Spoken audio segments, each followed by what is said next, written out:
Welcome back to another episode of the Who You Know Show podcast, where what you know is important, but who you know can make all the difference in your business, career, relationships, and life. My name is Trevor Houston, and on this show, you'll learn the strategy, grit, and mindset it takes to overcome obstacles so you can level up in your career, recover your cash flow, and live the life of purpose that God intended for you. Don't forget to look at the mic drop moments time-stamped in the show notes below. And if you've enjoyed today's episode, make sure to pay it forward, subscribe, and leave an honest review so we can improve. Thanks for listening. My name is Trevor Houston, and please enjoy this episode of the Who You Know Show.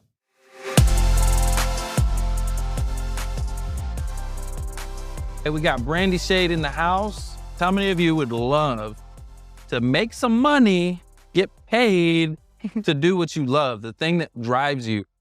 Like, if money was no object, what would you be doing right now? What would you be doing? What would I be doing? Mm-hmm. This right here. I'm doing it. Yep. But I'd also incorporate music into it. So if money was no object for me, Making music? yes. Okay. For me, I would pay people to produce like this, and I'd have a producer, and I'd be in a studio making music, 100%. What about you, Brandy?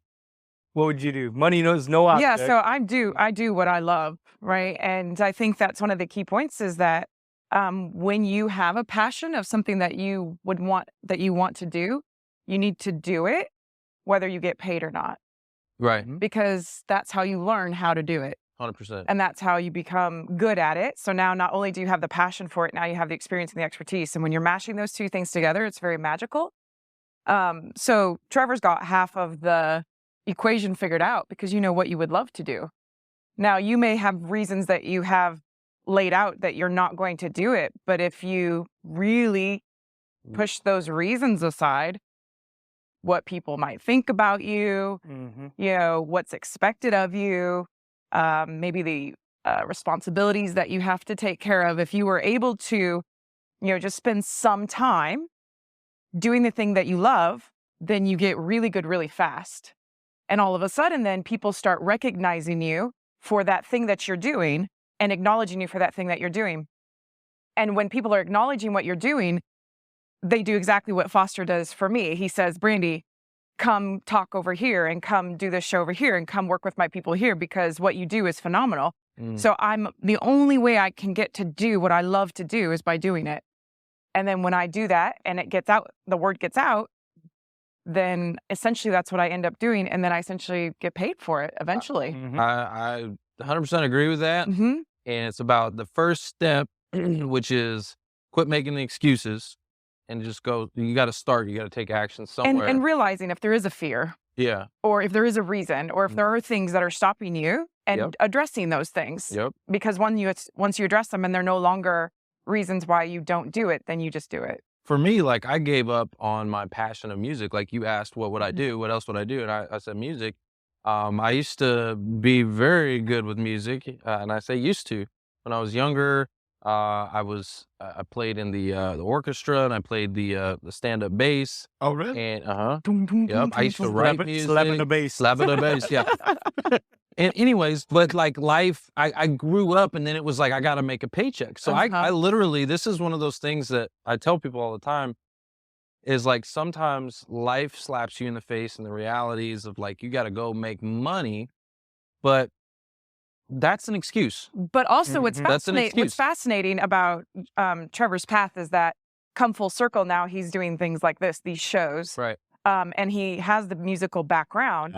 So what I see happening in the future is those things bridging and coming together again. And someday he'll be doing all of these things that he loves to do, you know, like you said, production wise, because that's the piece you're learning now. And then you can bring in the musical piece, and it might not be you playing the music, but it might be all those experts that are playing the music that you're just helping produce them. What about you, Foster? If money was no object, guys, what do y'all think I'd do? I think you would eat barbecue and race cars. Yes, but I would be one of those people that would go to Mars. I am a space guy, so actually number one would be something with astronomy. Yeah, that's awesome. But what y'all think I'm doing? You think I'm happy doing what I do? What y'all think? Yeah, that's the most important thing. That's Are you happy? Mark? Well, I'm helping people. I'm doing what I love to do. Yeah. I think if money were You're good at it. no object, then I would, just find other ways, new ways to help people. I'm adopted, so maybe I'm, volunteering with some adoption agencies, working with, orphans. Yeah, a So lot of that would be- times our experiences are Yeah. they're so meaningful to us that then we, a lot of times go work in that arena, and that's kind of what we're called to That's do good, Ernie. because of what we've been through, And the other thing I would do is I'd be a professional pool player. like shooting Oh, pool. Yeah, billiards. Yeah. Well, I like what you were saying. Mm. A lot of times it's your experiences in life that Mhm. kind of drive your passions or the things that you're led to. I've got another guest that's going to be coming on soon. He reached out to me. Actually, it's kind of cool. Jason Pettit, shout out to you. I kind of had a rough upbringing. Yep. Anyways, I got in a lot of trouble when I was young. Imagine that. Yeah. Yeah, Trevor said he had a storied past. Oh yeah. And I'll go more into that on that episode. Y'all don't miss that. But anyway, so I'm excited he's coming on. But something that I would want to do is help the youth. People like yourself. Correct. Yeah. He was actually my Yeah. juvenile detention officer. Oh, wow. And- So he's coming on because he reached out. He's like, man, I'm super proud of you and Yeah. all that kind of stuff. And anyway, so Yeah. something I'm passionate about is And the thing is because of that experience, you know how to help people right. that were in your shoes. I have lived both lives. Which is amazing. It's amazing to be Yes. to have lived both sides of it, Yeah. so that you can help people. Especially identifying the kids that are like you that want it, but just need to be shown the tools to be able to. I just had a lot of life. energy. Mhm. Okay. And I needed a And it needs to be positive way to. directed. Yeah, That's right. And I needed to channel in a positive direction. That's right. Yeah. I love that Brandy is here and we're having this dialogue because it is directly applicable to you in your search. Mhm. I mean, think about Who, me? where you're Solid. coming from and what you were doing, right, in your previous position or your over your career, and think about whether or not that is something that was actually fulfilling for you. I mean, you have a golden opportunity. We've talked about this, right, where a lot of people are down on themselves or they're cases of depression or, there's just a lot of negative feelings and connotations to being in a career transition. But I mean, this is a golden opportunity for you. Mhm. Yeah. You get So- to sit down and evaluate your life for a second. And that could be a scary thing, but Yeah, right. it could be. God right? made us Yeah. also investigate, guys, those things inside of you that you know are integral parts of you. Investigate that thing and ask God about it during this time. Because when you go back to work, hey, we're right back to grindstone. But there will be something that you can do, I guarantee you. So you want to witness what it is that's planned for you. Well, and I like what you said, ask God to reveal those things Yes. to you. I think awareness is key. And that's really what you help people do is to be aware. A lot of times I don't think that we are even aware of our skills, or maybe you can speak more Yeah. to that. So for those of you who don't know, I'm a Gallup Clifton Strengths coach. So there's a Clifton Strengths assessment, which a lot of you guys know is Strengths Finder. It changed names in the last It couple of changed years. names, didn't it? Yeah. And when you take the assessment, it will reveal what your top 5 strengths are out of all 34 of the options. And now they even produce a report where you get your top strength all the way down to 34. So you can see what you're not thinking about any good. of the time, and you can see what you're thinking about all the time. So when you take the top 5 strengths and you have 34 options and you reorder them over and over and over and over again, there are 33 million combinations of just the top 5 strengths. So each one of us in this room are 1 in 33 million Wow. people. That's a lot of combinations and permutations. Only God gets So Statistically there's not yeah. very many people that have your strengths, your gifts, No, there ain't nobody like me. One of a kind. Yeah, mixed, my mama. mixed with your skills and mixed with your background and your Right. experiences. Yeah. And when we look at all 34 and the combinations of that, it's astronomical. It's something like 2.59 times 10 to the 30-somethingth power. So You we can really, tell that Brandy is an actuarial scientist. that girl's was smart. my degree, yeah. Yeah. 5.5 years in a law library studying. Ugh. So when we're all that unique, I think sometimes we forget that. We forget that we have a very special gift and something very special to offer to our community and to our world that no one else has to offer. And so there's someone out there looking for you. They're looking for that right person that has all these different characteristics. You see the job descriptions, and they're looking to the T for that one person that has that. And it's difficult to ever find that because, they're so far and few between, someone who has that exact skill set. The purple squirrel. The what? The purple squirrel. The purple squirrel. Have you heard the purple squirrel? I have now. Yeah. It's one of the oldest recruiting terms. Yeah. The Because purple it's squirrel. hard It's to cute. find a purple It's squirrel, cute. Someone should really stamp that, trademark that.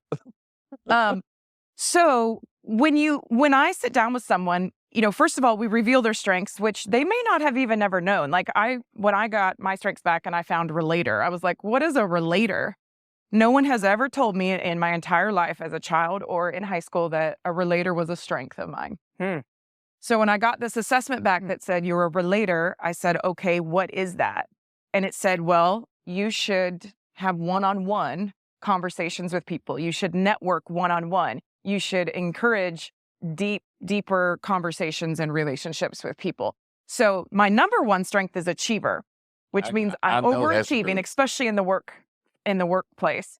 So I would just eat right through work right through my lunches, and eat and work, because my achiever is on. But it said take time every single day, and I also have discipline in my top 5 strengths. So I said, okay, let me test this. Let me set out this schedule. And let me have a lunch with someone once a day. And let's testing it. Let's just see if I'm really a relator. Sounded like Dr. Evil. A relator. Yeah. So I started having lunches with people. And within, 2 weeks, 1 week, 2 weeks, I thought, oh man, this is working. Because I started building friendships at work. And I started having these relationships. And it was fun. And it was interesting. And it was engaging. And I started caring more about what I was doing. And the work that I was doing with those people and for those people. And I also started making connections. So if I needed something, I had somebody that I could go to. I knew exactly who I needed to go to. So my relator started being that networker.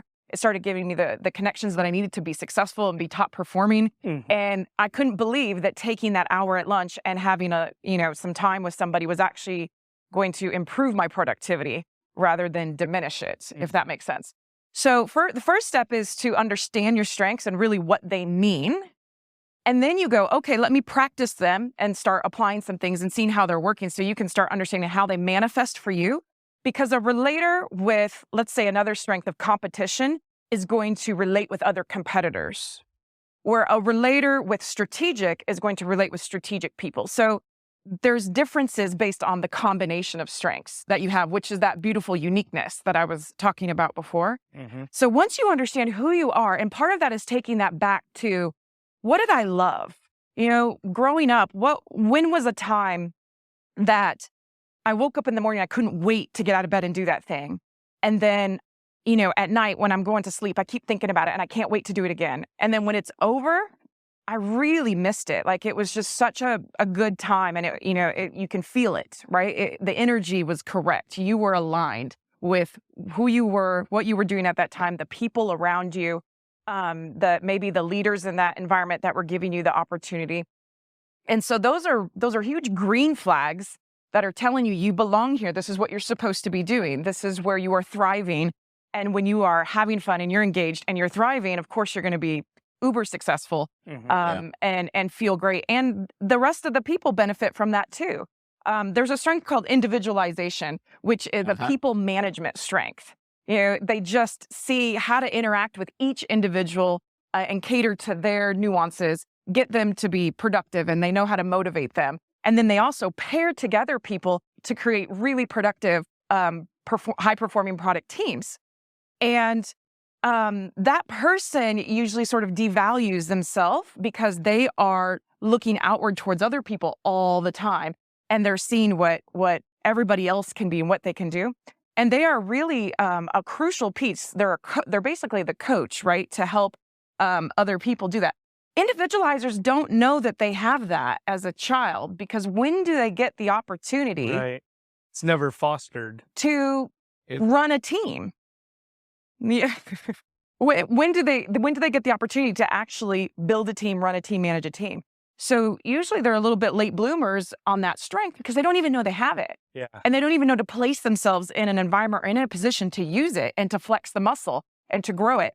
And then when they do get the opportunity, someone sees it in them usually and says, I'm going to have this person manage the team. And the team all of a sudden becomes extremely happy, extremely productive. I've gotten the chance to work for an individualizer, and it was he was the best manager, hands down, that I've ever had in my life. He was wonderful. He catered exactly to my entrepreneurial self, and let me go and said, I need this done. Please help me with this. And didn't get in my way, but was always there to support me whenever I needed him. So he didn't get to discover that until, someone saw maybe you should be the manager of these people. But B, I never got to experience working for somebody who was so wonderful and who could help me grow and be, at my best. And these are things that, he didn't know and I didn't know until we had the experience. So experiences, guys, are windows. Every experience you have from about the age of 14 is going to show you who you are and who you're not. So when you were a teen and you were struggling, it's because you weren't in the right environment. Well, yeah. So two things you said right there. People are a product of their environment, generally. Okay. Generally, people are a product of my environment. I'll give you an example. So when I was getting in trouble, I was in a bad environment. Okay. I didn't have any discipline. I didn't have any structure. I didn't have a lot of things that I needed. But you were also in an environment that wasn't seeing your gifts and directing them in a productive way. At 16, I was forced to move with my father, who saved my life. Okay, and he taught me, and he showed me how to save, showed me how to work, showed me how. He's a business owner. My dad saved my life, and he probably saw what was in you. Yeah, to help. Well, I mean, but he's just being bring that out too. Also just being a father. Yeah. Right? I think boys need their father. They need a man to teach them how to be a man. And sons need their dad. That's true. And they need their mothers, both. So there, I think what you said, okay, I think people are a product of their environment. And I'll give you another example. I am. If you're planting a seed in the ground, it needs the right nourishment. It needs the right soil. Right. It needs the right light. It needs the right different water. Seeds need different environment. Correct. And I think that's something that people don't realize is that you guys are all seeds and y'all need a different environment 100%. To be successful. And as parents usually try to provide the environment they know best to provide for their kids, but they don't realize sometimes that this child needs this environment to be at their best and this one needs a completely different one. I would totally agree with that. Like my three boys, right? Like I have Edison and Isaac and Benjamin, and they're all different, right? Isaac, our middle child, is totally different than the other two. Like, just, it's crazy how different it is, and you can see it. Yeah. So he totally needs a different touch for discipline, encouragement. Like, it's just totally different. But I was going to say, I love what you're saying because, a lot of times we, as adults, we don't necessarily get a chance to grow those strengths, right? Or to foster those strengths. So I love what you said. Like you found that it was something that you didn't realize was part of you, but it has to be developed. So it has to be honed. I have to understand myself, and I have to then take ownership of that and put myself into the environment where I'm going to be successful. We all have gifts and talents that were given to us by God. Sometimes those gifts and talents are lying dormant within us. That's right. And they need to be activated. And sometimes God says, you know what? You're not ready for this gift yet. I've given it to you, but you're not ready to handle it yet. It's not time. You've got to have these things line up because, man, I'll tell you, and I'm a perfect example of that too. There's some gifts I have now that maybe if I had them when I was 13, I'd probably get in a lot of trouble with it. I wasn't ready for it. I wasn't ready for the responsibility of the gift, right? And so... And I'm kind of of the mindset that because of who you are attracting certain things towards you. So the opportunities have been coming the whole time. But it's when you're ready that you actually see them and are able to take hold of them. But I believe they've been coming your way a long time. Sometimes it takes somebody on the outside to see it in you, because a lot of times we can't see it. Absolutely. And they'll look at you and say, you have this, and they speak it into you, and they speak life into you. Yes. I remember meeting with Emmett Smith. Remember that? Mhm. We got to ask him some questions, and we got to meet Emmett Smith, and his story was really cool. And he said the coach spoke that into him and said, "You are going to carry this team," and he did. And he said, he said that was one of the biggest things that helped him motivate him to be successful and to do what he did, was that the coach put it all on him. Put it on his back. Because a lot of you out there have been hearing something all your life that's not aligned with who you are. And so you have to replace that. And then it takes a lot of practice. It takes a lot of saying that over and over and over again, and listening to the people that are telling you what your gifts are, so that you are hearing that instead of hearing that other voice that's telling you what you're not and what you shouldn't be doing, and, what you're not doing well. And, of course, I was told, by someone that was close to my family for a long time growing up, some pretty negative things. And for whatever reason, for the positive influences I had in my life, I was able to say, I'm going to show you differently. And I did every single thing that person told me I wasn't going to do. But I was blessed with the good environment as well. So I kind of could understand that there was this negative environment and there was this good environment. That's the product of a divorced family. Well, I think that what's important in this conversation, especially when we relate it to what's happening outside there in the world right now, is that we got to understand that people come from all different walks of life, and we all have different experiences. And our experiences oftentimes, mold and shape us into who we are. Yeah, they're a part of it. They're a part of it. You have your genetic build, how you're going to respond naturally. Yeah. And then you have your experiences. You also have your social expectations that are planted on you. And, we have our opportunities. Some people are not given as many opportunities as others. But as we become adults, we can create those opportunities and the experiences. We have to be open to them, and we have to listen, and we have to look for the signs. One sign is going to be when everyone around you is telling you that you're doing something really well, that this is working for you, that this is the right thing for you. Listen to them. They're seeing it, and they're brave enough to tell you. I want to springboard off what you're saying, guys. A lot of times our people, sometimes our friends, our family tell us things, and we don't want to hear it sometimes. Sometimes it goes against what our flesh is saying. But discern, use that word now, discern, guys, who those people are, because those are the exact people we need to be listening to a lot of times, because they care enough to try to tell us to help improve us. And we might want to hear it, but we need to hear it. And you know what? We do hear it, because it comes out later on. And I think you got to distinguish between the family members and friends that are trying to put you down, and the ones that are really trying to help you. That's that discern to be word, successful. You'll know it, and iron sharpens iron. It does. Okay, and when you say that, when you think of it, just think of the way it sounds. Right. Iron sharpens iron. I picture, two pieces of metal, and there's going to be sparks flying off, right? And it's not always this peaceful, hey, you're just so great. No, it could be somebody saying, hey, you know what? You're not doing the right things.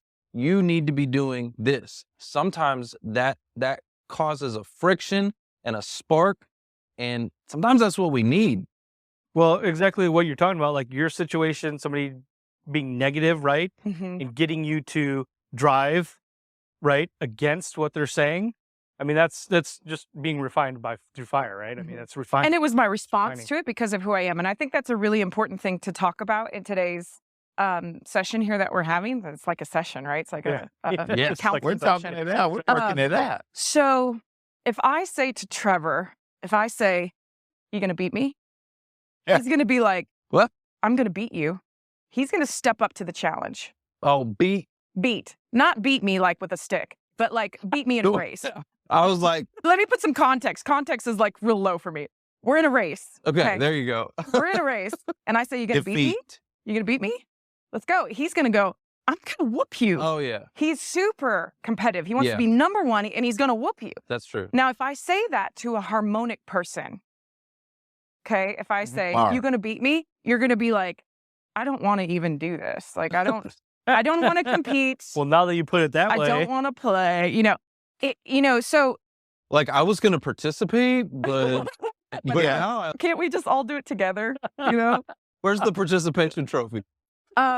So the reason I bring this up is because if I want to motivate somebody, especially as a coach, the way that I say something to someone, the way that they hear it, and then what it does to them is very different than how I have to interact and say something and get someone else motivated.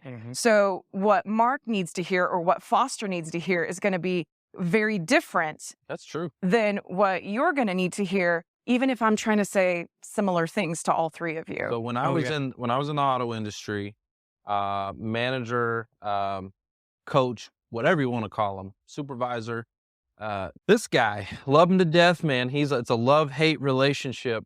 Love him to death, but he was little cuckoo. Okay, the guy would scream and yell and woo, woo, woo, woo, and he would get you, right? And for a lot of people, they didn't like that. Didn't work for them. But guess what motivated For him? me, Guess what motivated that guy? but he also he would. Are you calling yourself cuckoo? No, he would just like tell you exactly what he felt, how he felt it. It would come out. He it had was harsh. command. He had command. He had command for sure. Oh, yeah. For sure. And That's a he would, strength. and he It's would, the strength. It's yeah. an emotional strength that comes out very candid. and Yeah. he drove a lot of people out, and it actually ended up driving him out, but it worked for me. Yeah. And You there were some responded to times, it. My dad where we had were it, like, man. this, wow, man, I wanted to, we almost went to this, Right. but I would get up. Here's what it would do. I would get up and I would like take the pencil, they call it a pencil in the car business. It's the worksheet with all the numbers on it. I'd take that pencil and I'd go out there and I'd sell the car, and I'd come back to the desk and I'd go, Domino. and I put it on his desk, and and that was like, man, that's the way I said, man, forget you. And so he liked it because I was selling cars. Right. And he was probably very Yeah. competitive in nature as well. So he understood how to motivate other competitors because he understood how to motivate himself. And so you were obviously competitive and stepped up to the challenge and won. Where a harmonic person would go, I'm out. I'm not working here anymore. This isn't the environment for me. Yeah. So the reason I bring this up, guys, is because it's not just about you being self-aware and identifying who you are and what you want to do, but it's about really understanding the environment that you need to be successful. Trevor needs a competitive environment. He will be his best self and give his top performance in that environment versus a harmonic person who will do much better in a very collaborative kumbaya, type environment. And so each one of you needs to understand that about yourself so that you're working for the right person, having the right leaders and managers around you, having the right role that motivates you in the way that you're motivated, and has the right people, network and friendship and colleagues around you that you get along with and feel really good with, because they are also going to help shape your performance at work. So you've been talking about, identifying, right, and developing. Yep. So a lot of people, like the Gallup, Clifton StrengthsFinder, when you take that, right, you get your results, Yes. but a lot of people, they just identify. They don't necessarily develop. So can you talk about like how you help people or what Yes. people should do after? Because I think Yeah. there's this whole other piece of coaching and development once you've identified that needs to happen. I got So a lot piece of people don't paper do that tells me I got how many? Right, 32? like- So, and the reports give you some nice reading material, but that's what most people say is, I don't know what to do with this. Yeah. My job as a coach is to say, okay, let's get you not only understanding the strengths, but now let's map it back to your life so that you can start to see when your strengths were engaged, when they were on for you, because that's a customized thing. It's not the same for everybody, even when you have the same strengths. The reason being is because you have other strengths around it that are different. So we have to be pretty picky about what worked for you specifically, what turned you on, what turned you off. And then once we really get to that, we go, okay, now, where have you been? What are your skill sets? What have you done? Let's understand that, because we gotta use that, leverage that to bring you forward. Yep. And then we go, now, where do you want to go? And most people say, I don't know. So I also will help people go, what are those things that you are so passionate about? And we dig until we find that life purpose. We get a lot closer anyway. Okay. Most of the time we can get really, really close. And then we go, oh, this is the thing you could do forever. And you don't need to get paid to do it. You just do it anyway. You do it. Yeah. And so now let's take your strengths all of your history, skills, and background, your life purpose, and let's make you some money. Yeah, now let's get paid. There you go. There you go. And the reason I like to help people do that is because if they're getting paid to do this thing, they get to give their gift. Yeah. The whole world gets to experience that wonderful, beautiful contribution and gift that they were built for. I love that. And they get to make a living doing it. I absolutely love that. I mean, because look, no, and what I think about that too is that you said we get really, really close, right? No job is perfect. Okay, there's no position. I mean, I love what I do, Mark. We're very passionate about it. Every job should be a stepping stone towards the vision. Yeah. So your vision is not a job. Your vision is what you will do when you're retired. But everything in between needs to be towards that. Yeah. And what a lot of people are doing is this, right? This is here. They're running. They know it, but they're just sideways for whatever reason. Yeah. You know, for all the reasons we talked about and listed earlier. So what we have to do is show them that, no, literally, you can make money and do what you want to do, or even get close to that. You're going to do this, right? It's going to be a weaving path towards this, but we need to keep this in the focal point in mind, so that you're always we all need that carrot. moving. We need that carrot dangled in front of us, keep us moving forward. No, we need the carrot. I need the carrot. I'm picturing the rabbit and the tortoise and the carrot, and I'm picturing a donkey with the stick. Wow. And at the end of the stick is the carrot, and the carrot is what keeps the donkey moving forward, right? You ever seen that picture? Yeah. You know How many couples come in and do the strength finders? So that's such a great question, because it's kind of like the Zero. love languages, no, right? No, It's I've like done tons of partnerships. really? Yeah, I've done I tons of bet them. she's got a I bet lot it's of I've that. not only done them with couples, but with managers and employees as well, like the Yeah. partnerships Yeah, you there can you think about. So think about what the best partnerships are for each one of you. If you are with somebody that's exactly like you, right, or that's very close, you do this. Because you don't have anything to offer. You're both trying to do the same thing. And it's like, I mean, it's too close. If you're partnered up with somebody who's really different, and you're like, I just don't get that person, like, at all. I don't understand the way they live life. You're just too different on strengths. If you lay out the strengths, you'll be completely opposite. Okay? You don't understand their bottom. They don't understand your bottom. And it doesn't work. So partnerships are cool because what you'll see is, let's say, for example, empathy, individualizer, and relator are all connecting strengths. They're all kind of in the same arena. They all get along. So you'll see partners have one and maybe this exact same, or they'll have one of those variations. And then they'll have another one that's kind of like that. And you usually have one or two that's completely opposite, different. So basically you're coming together and you're connecting on certain areas. And then you're also like finding each other really interesting because you're so different in some areas. But it's also the one that starts to irritate you 15 years later because you're like, why? You know? But you have to remember that's why you liked him in the first place, because it was so interesting and so different. And it added something to the family that you didn't bring to the table. But yeah, so the relationships that are struggling, because remember in the beginning up front, there's all kinds of there's all kinds of stuff going on, right? Yeah. And it's when everybody just levels out and gets real later, that everything comes out. And the people that had a lot of connecting ones stay connected. And the people that were too different, they're just too different. Their life purposes are different. What they want to do is different. But that's great that, you've kind of bridged that gap, because partners, manager, employee, couples, it all flows. Right? Yeah. And if you're a manager of a team and you see and you understand strengths really well, or you bring in a coach and you get to see the dynamics of the team, you can make shifts and changes that allow people to be really happy at work and stop trying to force these two people who don't get along to work together. That's not necessary. Okay, here's a good question. So all this, when it comes to managers, now we've got a lot of remote because of COVID. Yes. How do you see people adapting? Because now I'm like going to manage a team and I have to individualize the style because everybody's different. Yeah. But I don't even get to see these people. Right. So when I was at when I was doing global Clifton strengths workshops. Oh, okay. And got to see the remote people. And we did a thing where we had the whole team vote on one another's strengths. we had them guess basically everybody's strengths. And so I could see the statistics. Okay.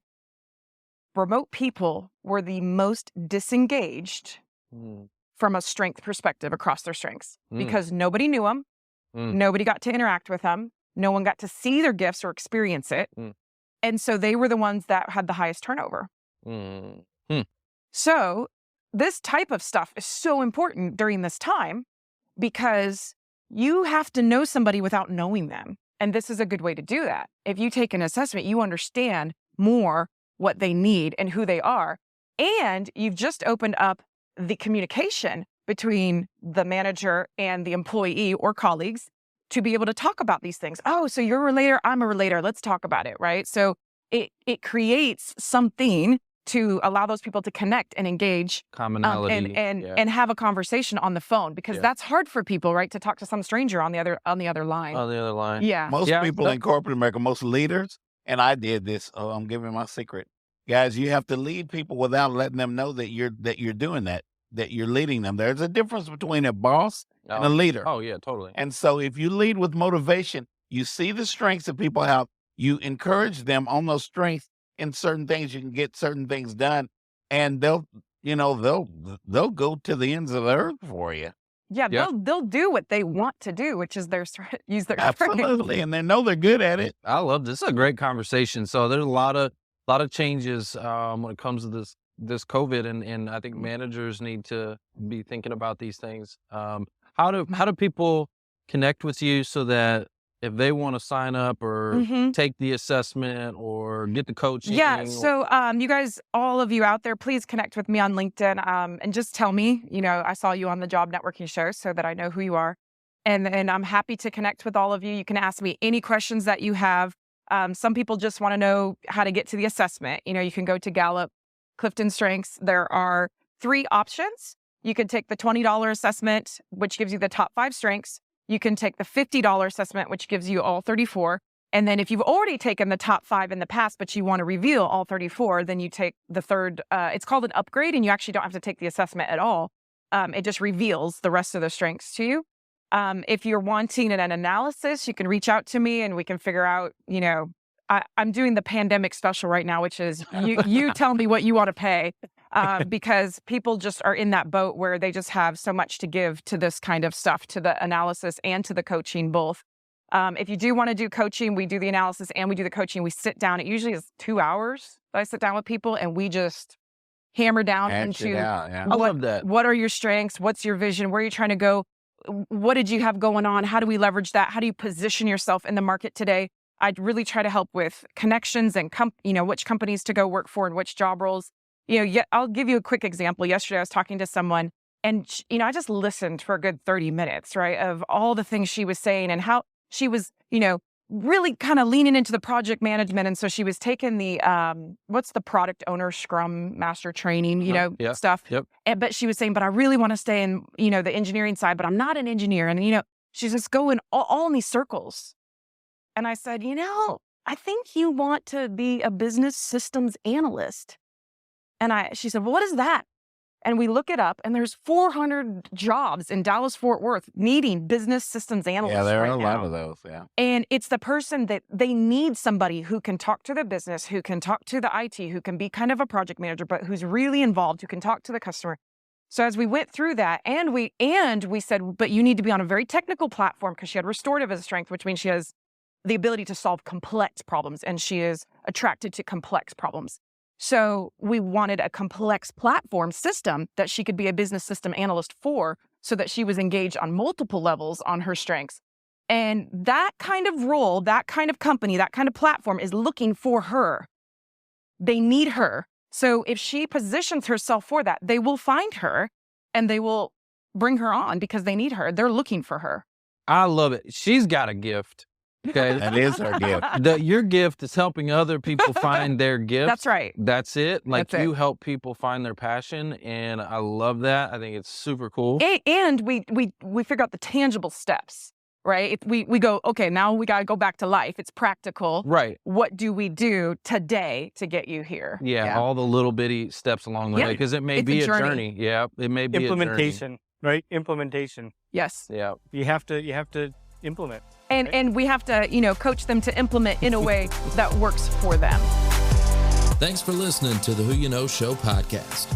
My name is Trevor Houston, and if you've enjoyed this episode, consider subscribing wherever you listen and leave us a positive review to help us keep the mics on in the studio. Until next week, that's the show. It's all about who you know.